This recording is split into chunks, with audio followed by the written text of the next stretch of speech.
Welcome to the deep dive. We dig through the documents, the reports, the history, and bring you the core insights, hopefully making sense of complex stories. And today, well, it's a particularly tough one.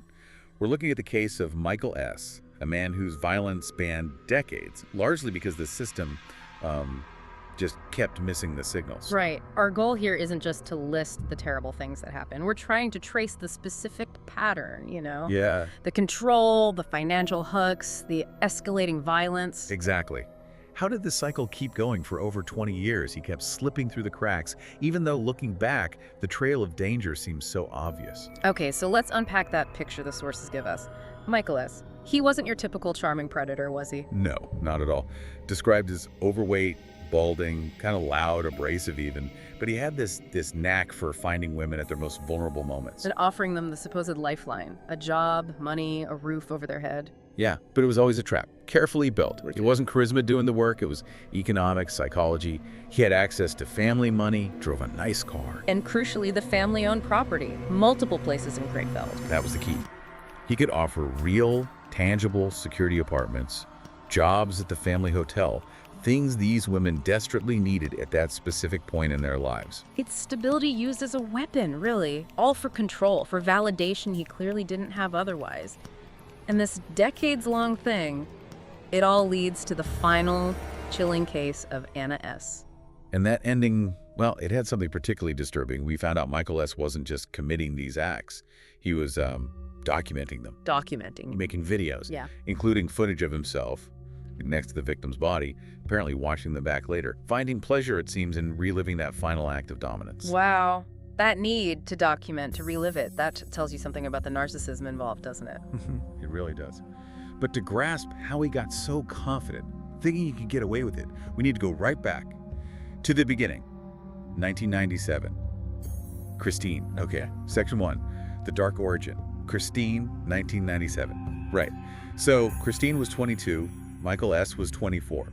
She was unhappy in her marriage. They worked at the same factory. He was a forklift driver. He wasn't, classically handsome or anything, but friends said he brought some excitement, laughs. An escape. Exactly.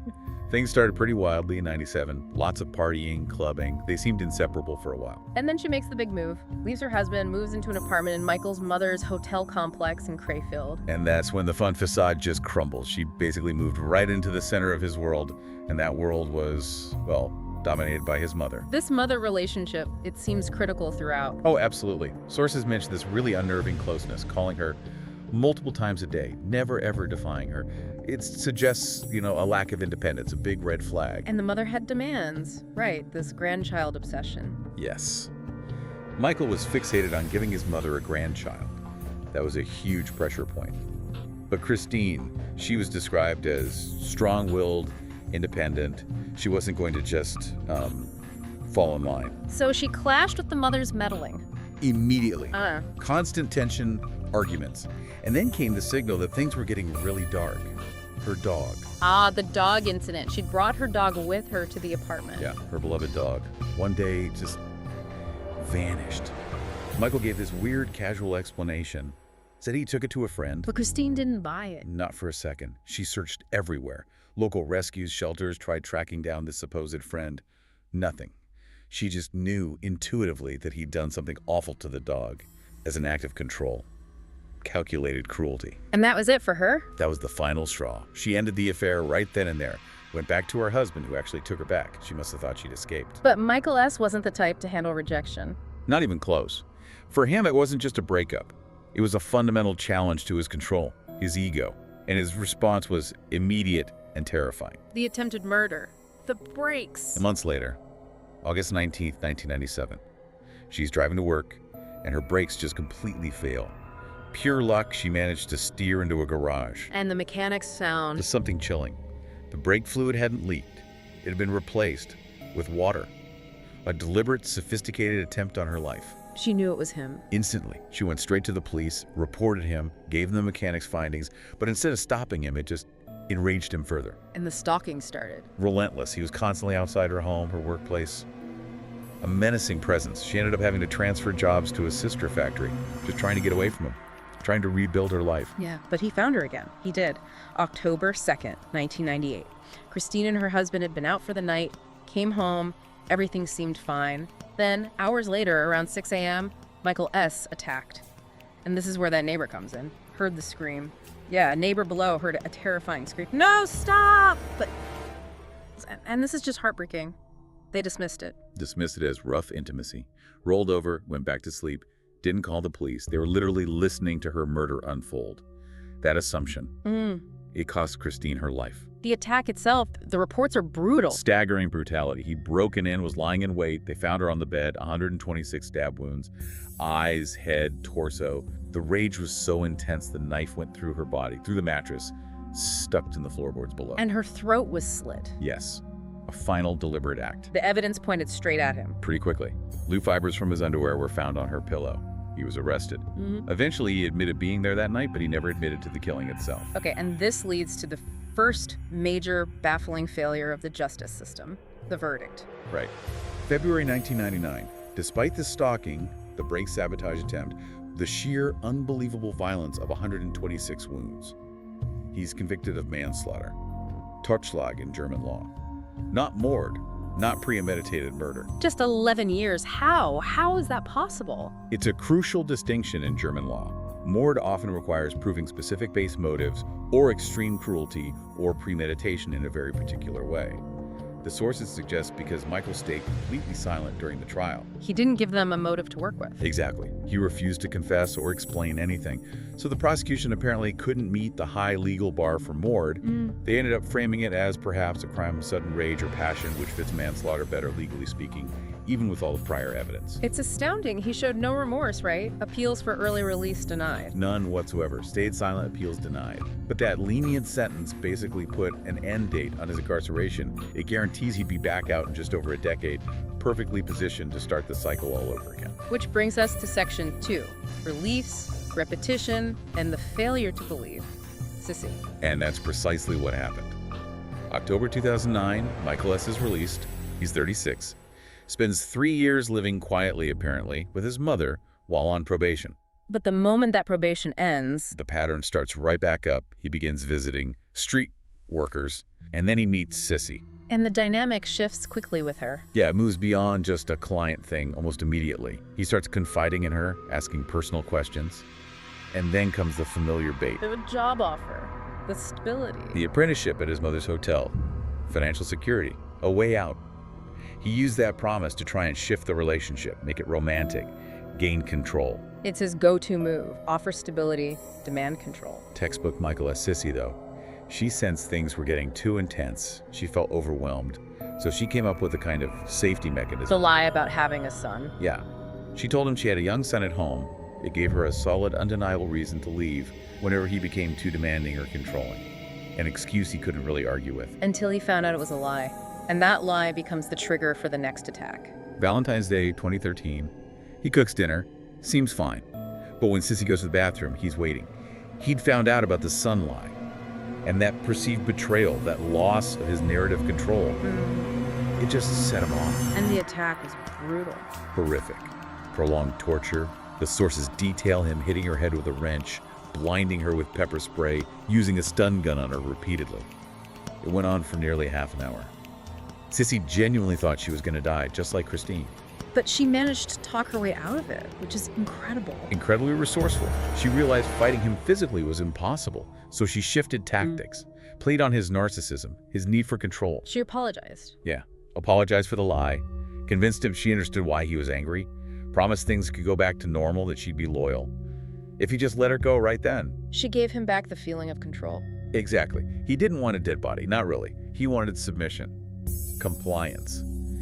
And somehow, her apology resonated with that need. Yeah. He actually untied her, drove her home, made sure she was safe. It was an amazing piece of psychological maneuvering on her part. But the moment she was free... Straight to her brother, who was appalled by her injuries. They went directly to the police. Here we go again, justice failure part 2. They didn't believe her. Or didn't take it seriously. Worse, the officers essentially dismissed her because of her profession. The implication was, you're a street worker, violence kind of comes with the territory. Seriously, they said that. Words to that effect. They completely minimized the assault, ignored her very real, very severe injuries.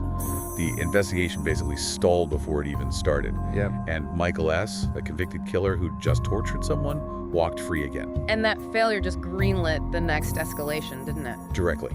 He couldn't control her through violence, so he shifted tactics again. He starts trying to lure her back, texts, flowers, sending money.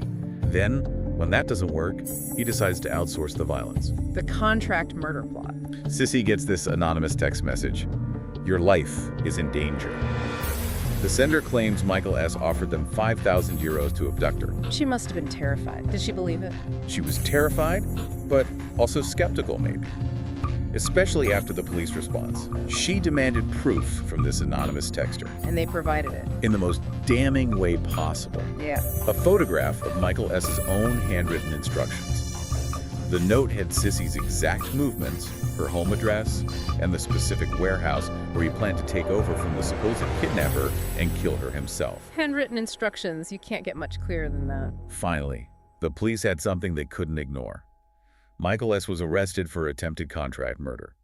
And it's only during this trial that Sissy learns about Christine, about the manslaughter conviction. She realized just how close she'd come. So he was convicted for the contract plot. He was. Got a restraining order and a sentence of 2.5 years in jail. Huh. But Michael S. knew how to work the system. He appealed. Immediately appealed. Yeah. Claimed innocence. And then comes maybe the most shocking systemic failure of all. The court delays his appeal hearing. For how long? For 5 years, citing higher priority cases. Yeah. A man convicted of manslaughter who just tortured someone and then tried to hire someone to kill her was left completely free for 5 years because his appeal wasn't a priority. 5 years. That's not a crack he slipped through. That's a gaping hole the system left open for him. An open invitation for the pattern to continue, which of course it did. Section 3. The pattern repeats. Stephie L. and the lead up back to Anna S. He didn't waste any time. While free on appeal, he finds his next target almost immediately. Stephie L., known as Stephie, just 23, extremely vulnerable. Why vulnerable? She was a young mother, had just escaped an abusive relationship, her son was in care, and she was desperate, absolutely desperate to get her life stable so she could get him back. The exact kind of desperation Michael S. preyed on. Precisely. He became a regular customer, then offered the standard deal. Stability.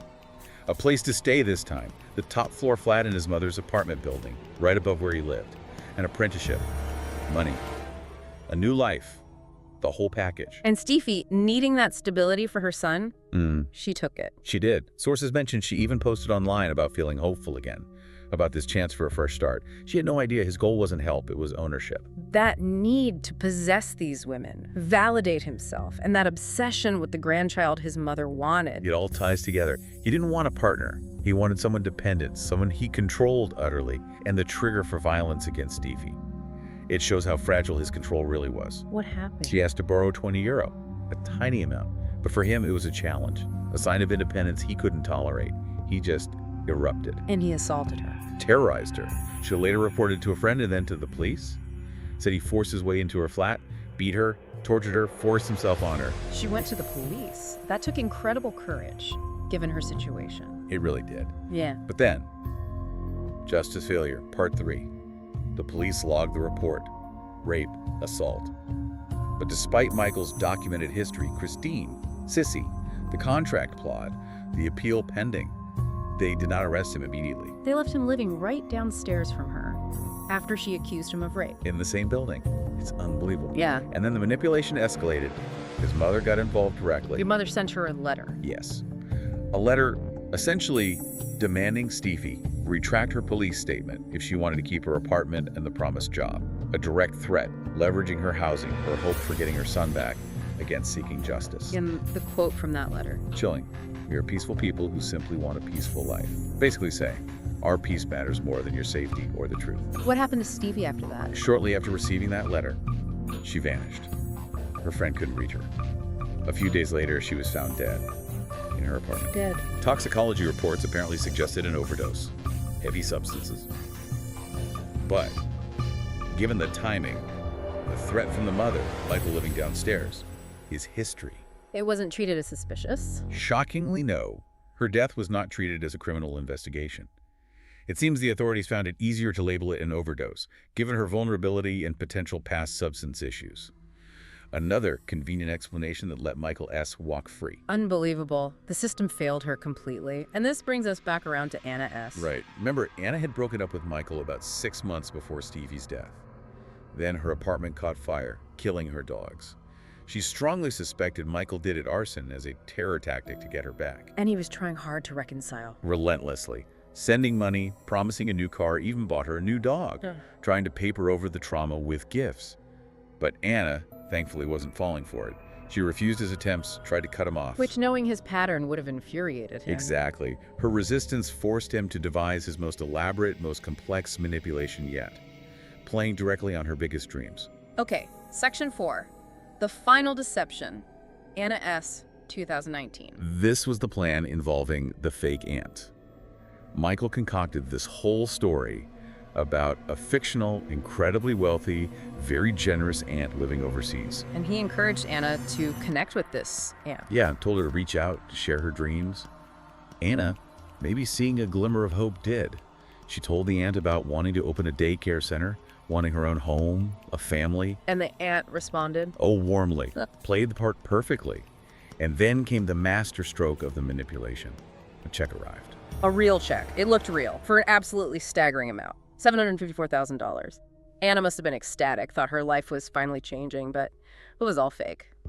The aunt, the money. Completely fabricated by Michael, another layer of control, using the illusion of immense financial security to trap her. But even with this massive fake check, Anna still didn't fully trust him. No. She kept her distance, rejected his attempts to rekindle the romance, and that final refusal after he built this huge lie. It seems that's what pushed him over the edge. So he made one last desperate move? Pathetic, really. Emotional blackmail. He threatened suicide, said he was going to kill himself. Anna, being empathetic, felt concerned. She agreed just to go over to his apartment complex, check on him. And that was the last time anyone saw her alive. Her family knew something was wrong almost immediately. Her twin sister, Edith, messaged her that same day planning a visit. Anna replied, said she was busy, wouldn't be long. But she never showed up. No. And later that evening, when Edith messaged again, the replies were off. The tone wasn't Anna's. And they included emojis. Anna never used emoji. Edith knew instantly it wasn't her. She knew someone else had her sister's phone. The next morning, still no sign of Anna. Edith and her husband, Dirk, raced to Anna's apartment. They could hear her dogs inside barking like crazy. So they called for help. Called the fire department to break down the door. Inside, the scene was eerie. Everything looked normal. Her stuff was there, a dirty plate in the sink, the dogs obviously distressed. It was like she'd just vanished mid-task. Police zeroed in on Michael S. pretty quickly. Oh yeah, the pattern was undeniable by this point. They raided his place, took his laptop, a hard drive. He played dumb, of course. No idea where she is. Media attention was intense. And they put him under surveillance. Constant surveillance. Yeah. Tapped his mother's hotel phone line too. And that's when they caught that incredibly arrogant, chilling statement. What did he say? He was ranting to his mother, basically laughing off the police and the media, completely confident they couldn't touch him, and he said it, plain as day. They don't even have a body, so they don't have anything. He thought the old rules still applied. No body, no crime, after everything. He genuinely believed his past evasions meant he was untouchable. But he made one critical mistake. The hard drive. The hard drive. The hard drive confession and the trial. His arrogance was his downfall. November 26, 2019, he's arrested because investigators found everything they needed and more on that hard drive he kept. What exactly was on it? It was a catalog of his planning and his crime. They found video footage of Michael inside Anna's apartment, setting up a hidden CCTV camera. When was this camera installed? The same day her apartment caught fire, months earlier. It proved the arson theory. He planted the camera, then set the fire, likely hoping the disaster would drive her back to him. Okay, wow. What else? Dozens of Google searches. Things like, what's the best way to get rid of a body? How to make someone disappear? How to hide a body permanently? Clear premeditation. And the video. Yeah. The most horrific part, footage of a woman, clearly deceased, lying on the floor. Identified immediately as Anna S. from her tattoos. And Michael filmed himself. He filmed himself next to her body, touching her, lying beside her, apparently aroused. And then, the final act of desecration. He filmed himself urinating on her remains. I don't even have words. The level of narcissism, the need to document that, it's beyond comprehension. He was so confident he'd get away with it, he kept the literal proof of his crime, his planning, his depravity on a hard drive in his own apartment. It's such a contradiction. Smart enough to research hiding bodies, dumb enough to film himself doing it. It seems the gratification, the self-affirmation he got from documenting his ultimate control, his triumph, was more important to him than his own freedom. Did the hard drive give clues about where she was? It did. There was drone footage of a remote field and a photo of a concrete floor somewhere with a patch that looked like freshly poured concrete. Looked like a grave. So the trial starts December 2020. Yes, and the sources describe Michael S. as just cruel, right to the end. That horrific video of the desecration was played in court, in front of Anna's family, her twin sister. How did he react? He reportedly smirked while they watched it. Just complete lack of empathy, enjoying the horror he'd created. But justice finally caught up. Finally. Sentenced to life in prison, which in Germany means 25 years, typically, but with an additional 10 years of preventative custody tacked on, meaning he wouldn't be eligible for release until he was well into his 80s. He was finally off the streets. But one piece was still missing. Anna. Her body. The final discovery and rest. Right. The sentence brought legal closure, but not emotional closure for the family. Michael S. never told them where he'd hidden Anna's body. So the family kept searching. Tirelessly. For years. They searched those fields from the drone footage. They even dug up that suspicious concrete patch from the photo. Found nothing. It was his last act of control, withholding her resting place. And then the final twist. Yeah. March 2022. Yeah, almost unbelievably. A documentary crew was actually filming a true crime show about Anna's case, about the search for her body when the breakthrough happened. And it came from his mother's property. The very place that had been his sanctuary, his power base. His mother was clearing out the basement of her apartment block, the same building where Stephie died, where he lived. And she noticed something. She saw an odd section of concrete wall, a patch that looked much newer, much fresher than the old brick and concrete around it. It just stood out. She called the authorities. They were called. They came, broke through that newer patch of concrete, and inside, they found Anna's remains. He'd walled her up in his mother's basement. Encased her body inside the wall. The place that represented his safety, his wealth, his control. That's where he hid her. After all those years of searching, finally finding her. Her family could finally bring her home. Give her the burial, the peace that Michael had tried so cruelly to deny them. Okay, so bringing this all together, what does this whole horrifying saga mean? Well, if you step back, Michael S. wasn't some kind of evil genius. He was just incredibly adept at exploiting predictable failures, institutional failures, human biases. You see three key elements recurring, right? Absolutely. First, the power he got from money, using his mother's wealth, her properties, as bait, offering stability to trap vulnerable women. Second, the mother's role, not just providing the locations, but actively intervening, like threatening Stephie, creating this shield around him. It shows how economic power can absolutely obstruct justice. And third, maybe the most important, the systemic failure, over and over again, the failure to connect the dots, to see the pattern. Exactly. Christine's case reduced to manslaughter. Sissy's assault dismissed because of who she was. Stephie's report logged but ignored. Her death conveniently explained away. Critical evidence, the fibers, the handwritten note, the assault report, constantly minimized or dismissed. Because the victims were seen as less credible, or the system just lacked the will to pursue it properly. A bit of both, it seems. And that's why he felt so confident saying, they don't have a body, they don't have anything. He'd learned from experience that without that final piece of concrete proof, the system often wouldn't or couldn't put the whole picture together. Which brings us to that final thought for you, the listener, that documentation, the hard drive. Yeah. Was keeping that horrific video just a mistake, pure hubris, or was it something deeper? Was documenting the crime, the desecration, the only way he could truly validate his power to himself? Did he, on some level, need that record to exist, to prove his absolute control, even if it ultimately led to his capture? It's a disturbing question, and it really forces you to think about the sheer persistence needed from victims, from families, when the system itself fails them repeatedly.